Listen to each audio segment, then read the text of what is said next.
So my name is Shenoda. I'm a Coptic poet and a pediatrician. So most of my work is with children 0 to 18, and this is my book, Mummy Eaters. And it tells about a daughter of the house of Akhenaten, who was an 18th dynasty pharaoh. And it follows her through her mummification all the way to when she reaches the afterlife. And so kind of running parallel to her journey to get to the afterlife is this practice of mummy eating that was that Europeans did in the 16th and 17th centuries. And they thought that mummies had power or medicinal value. And so they would actually use mummy as medicine, or paper, fertilizer, lots of different things. And so it seemed to me like a really apt metaphor for colonialism. And also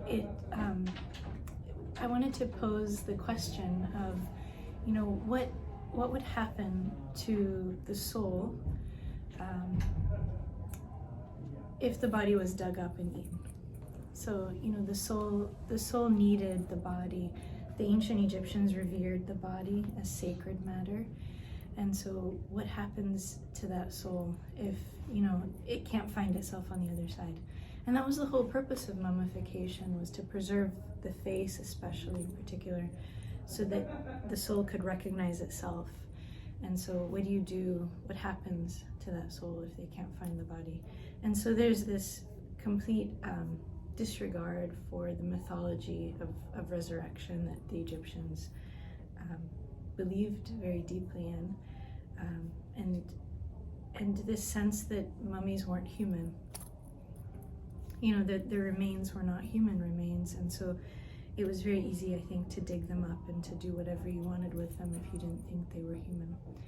And so I think that's how the book started. And then I also explored some of the roots of the Coptic tradition throughout. So this is from the invocation at the beginning. It's called Sunflowers of Fukushima.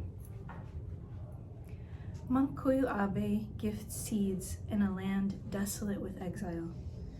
These broad-faced sun worshippers stand golden crowned, 8 cubits high, in peaceful armies, to sip toxic radiation from abused soil, hyperaccumulate poison, serve, and be uprooted. Would that I could plant in handfuls of seeds myself offered in peace. Plant me in the Ethiopian highlands before the Renaissance Dam, in Lower Nubia before the Aswan Dam, in the streets of Alexandria between the mob and the body of Hypatia, between decay and loss of knowledge. Plant me on the steps of the Library of Alexandria. Plant me between every tongue that praise, O God, the great and eternal, and every tongue that praise, in the name of God, the most merciful.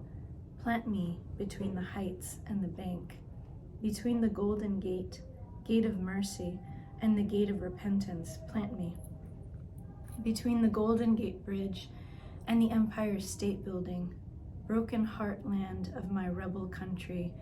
Plant me until we bud forgiveness, the ground hollowed, and from lamentation our song swells, from dark earth an ascendant praise.